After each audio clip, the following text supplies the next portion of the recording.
আমি একটা লেখা পড়েছিলাম, লেখাটা ছিল একটা লোক রাতের বেলা সে মোবাইল দেখতেছে, মোবাইলের মধ্যে সে একটু খারাপ দৃশ্য দেখাচ্ছিল। এমন সময় মেয়ে গিয়ে ঘরে ঢুকলো, মেয়ে ঘরে ঢুকে দেখলো বাবা তার মোবাইলের মধ্যে খারাপ দৃশ্য দেখে।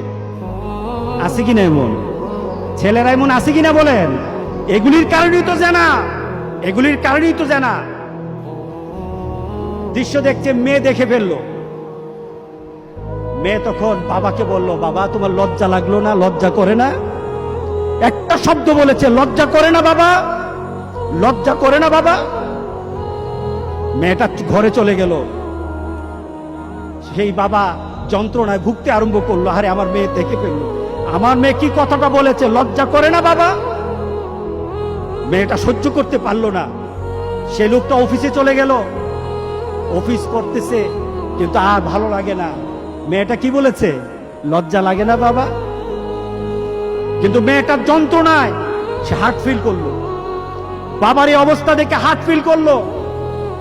মেয়েটা এরপরে মারা গেল।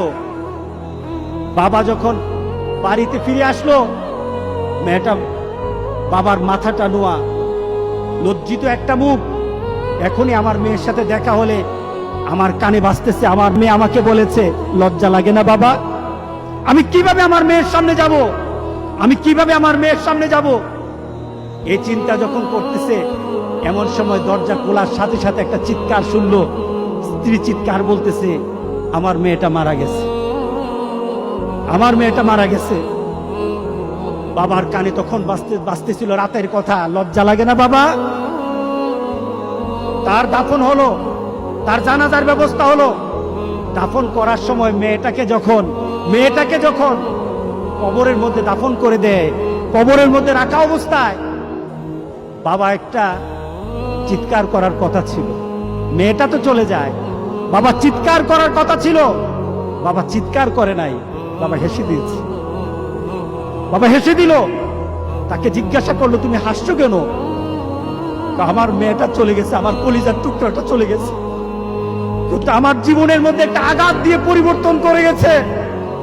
যেই নীতিতে আমি আমার চরিত্রকে নষ্ট করছি, আমার ঈমানকে নষ্ট করে দিতেছি, আমার মেয়েটা হারিয়ে ফেলেছি, কিন্তু আমি আমার আখিরাতকে বুঝে ফেলেছি, আমি আমার আখিরাতকে বুঝে ফেলেছি।